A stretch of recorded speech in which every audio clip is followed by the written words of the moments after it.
कि ऐसे किरदार को हम अपने बच्चों को, जहां मदरसे में मोहम्मद साहब को पढ़ाएंगे, सहाबाओं को पढ़ाएंगे, वहां श्री राम को भी पढ़ाएंगे। और मुझे लगता है यही खूबसूरत भारत की शुरुआत है। सुना उनका बयान कि वो कह रहे हैं कि उसमें रामचरितमानस भी पढ़ाई जाएगी और ये भी होगा और वो भी होगा।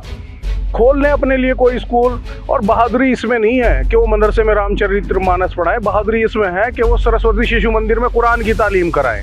117 मदरसे वक्फ बोर्ड के हैं, जिसमें 4 जिलों के 4 मॉडर्न मदरसों को हम पहले फेज में स्टार्ट करने जा रहे हैं। देहरादून मुस्लिम कॉलोनी का मदरसा, हरिद्वार रुड़की में रहमानिया मदरसा। उन्हें सच्चाई तो यही है कि वक्फ बोर्ड की बात बतानी चाहिए, उन्हें वक्फ बोर्ड के बारे में उन्हें जो है बताना चाहिए कि कितनी संपत्ति वक्फ बोर्ड की है, उसमें उन्होंने क्या किया, कितनी संपत्ति को उन्होंने बचाया। खुर्द-बुर्द की जा रही है वक्फ बोर्ड की संपत्ति, बाकायदा उसको कितनी उसमें बचाया उन्होंने। श्री राम के बारे में जो वजूद है वो अपने आप में गाथा कहता है। कौन है श्री राम? है राम के वजूद पे हिंदुस्तान को नाज, अहले नजर समझते हैं उनको इमाम हिंद। ये अल्लामा इकबाल साहब ने ये शेर कहा था और कहा कि हम अहले नजर उनको इमाम हिंद समझते हैं। इमाम वो होता है जिसके पीछे आप नमाज पढ़ते हैं, जिसको आप फॉलो करते हैं। तो इमाम जो श्री राम है, उनका कैरेक्टर ऐसा है कि उनको फॉलो करना चाहिए, और फॉलो तब करेंगे जब आप उन्हें पढ़ेंगे। और मैं ये मानता हूं कि जो बेटा अपने वालिद मोहतरम के कौल के लिए राजपाट को लात मार के वनवास चला जाए, कौन नहीं चाहेगा ऐसा बेटा?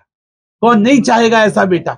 मैं कहता हूं कि ये जो खूबसूरती है, ऐसा किरदार जिसने अपने बिना सेना के अपनी पत्नी के आत्मसम्मान की रक्षा करने के लिए एक महाबली से जंग छेड़ दी और कहा कि कुछ हो जाए मैं अपनी पत्नी को इस तरह से ले जाने वाले को छोड़ूंगा नहीं। मुझे लगता है वो कैरेक्टर ही अलग है।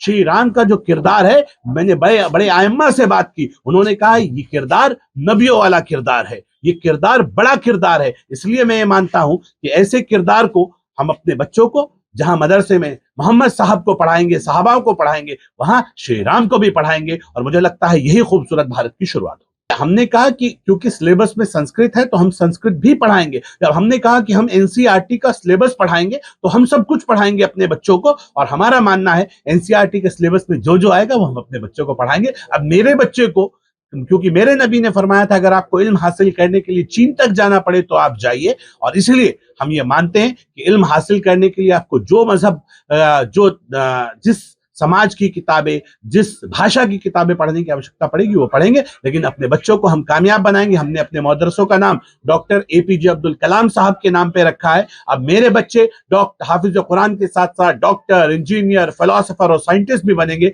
और माँ भारती के हाथों को मजबूत करने के लिए अपना गिलहरी रूपी योगदान मेरे बच्चे भी देंगे, और इन मदरसों से भी आपको वो योगदान मिलता हुआ नजर से ये सेशन स्टार्ट होने जा रहा है, पहला मॉडर्न मदरसे का। और इसलिए फरवरी मंथ से हम अपने प्रिंसिपल्स और टीचर्स की अपॉइंटमेंट, जो हमारा एडमिनिस्ट्रेटर है, जिस जगह हम ये अपने मदरसे प्रारंभ कर रहे हैं, उनको हम अधिकृत कर रहे हैं कि वो जो एजुकेशन कमेटी है उनके समक्ष इस सारे विषय को रखते हुए अपने यहाँ अपॉइंटमेंट्स करें। और मुझे उम्मीद है कि काबिल लोग जब बच्चों को पढ़ाने के लिए आएंगे, इंग्लिश में कहावत है, if you throw peanuts you will get monkeys. अगर आप मूंगफली के दाने फेंकेंगे तो बंदर आएंगे। अगर आपको अपने बच्चों को काबिल बनाना है तो काबिल अध्यापक, काबिल टीचर्स आपको रखने पड़ेंगे। और वो मुझे उम्मीद है कि अच्छे टीचर्स रखे जाएंगे, अच्छा सिलेबस बच्चों को मिलेगा, अपने बच्चों को पढ़ाएंगे। और मुझे लगता है एक नए ड्रेस कोड के साथ मेरे बच्चे बहुत जल्द 117 मदरसे वक्फ बोर्ड के हैं, जिसमें 4 जिलों के 4 मॉडर्न मदरसों को हम पहले फेज में स्टार्ट करने जा रहे हैं। देहरादून मुस्लिम कॉलोनी का मदरसा, हरिद्वार रुड़की में रहमानिया मदरसा, उधम सिंह नगर खटीमा में रहमानिया मदरसा, और नैनीताल रामनगर के अंदर जो वहां का जामा मस्जिद वाला मदरसा है उस वाले, इन चार मॉडर्न मदरसे हम बनाने जा रहे हैं। और इन चारों के अंदर मार्च सेशन से हम अपनी पढ़ाई को प्रारंभ करने के लिए पूरी तरह से अपनी कमर कस रहे हैं। सवाल मदरसे का है। सबसे पहली बात तो अध्यक्ष जी को, जो वक्फ बोर्ड के अध्यक्ष हैं, उन्हें मदरसों के बारे में इंटरफेयर ही नहीं करना चाहिए। सबसे पहली बात तो ये है।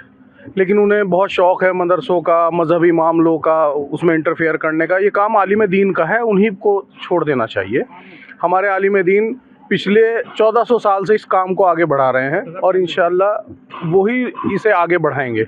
और जहाँ तक मैंने सुना उनका बयान कि वो कह रहे हैं कि उसमें रामचरितमानस भी पढ़ाई जाएगी और ये भी होगा और वो भी होगा। खोल लें अपने लिए कोई स्कूल। और बहादुरी इसमें नहीं है कि वो मदरसे में रामचरितमानस पढ़ाएं, बहादुरी इसमें है कि वो सरस्वती शिशु मंदिर में कुरान की तालीम कराएं। सरस्वती शिशु मंदिर में जाकर मोहम्मद साहब की जीवनी जो है उसको पढ़ाई जाए, बताया जाए सच क्या है, हक क्या है, अच्छाई क्या है, बुराई क्या है, पता तो तब चलेगा उनकी ताकत का। वो आते हैं और आकर सीधे सीधे कोई भी स्टेटमेंट उठाकर पूरी कौम को, पूरी मुस्लिम उम्मत के बारे में उठाकर कोई भी स्टेटमेंट दे देते हैं। वो एक जिम्मेदार के पद पर हैं, उन्हें सोच समझ कर बोलना चाहिए। और बहुत सारी चीज़ें मैंने उनकी वो 2-3 मिनट की क्लिप सुनी है, उसमें कई जगह भारी चूक उनसे हुई है, तो उन्हें कम से कम नज़रसानी करनी चाहिए और इन चीज़ों से बचना चाहिए।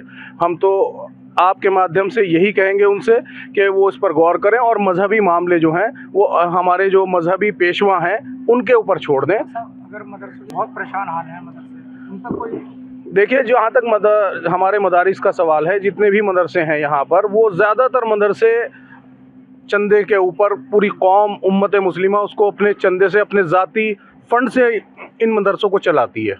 और अब जो मदरसे सरकारी एड पर हैं उनको भी उनका हक नहीं मिल रहा है, तो यकीनन उन्हें इस पर जद्दोजहद करनी चाहिए, इस पर कोशिश करनी चाहिए। ना कि वो कई बार उनके बारे में पहले भी कई बार उन्होंने इस तरह के बयान दिए हैं जो कंट्रोवर्सी करने वाले बयान हैं।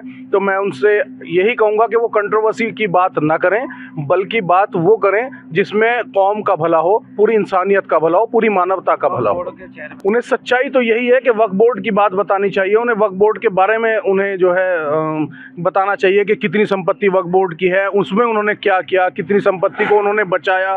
खुर्द-बुर्द की जा रही है वक्फ बोर्ड की संपत्ति, बाकायदा उसको कितनी उसमें बचाया उन्होंने। अब यूसीसी लागू हो रहा है, यूसीसी पर वो क्या कर रहे हैं, उनकी सरकार है यहाँ पर, वो कितना यूसीसी के बारे में, शरीयत की तहफ़्फ़ुज़ के लिए कितना काम कर रहे हैं, इसके बारे में वो बताएं, ना कि मजहबी मामलों में जो है वो कोई कॉन्स्पिरेसी का शिकार हों।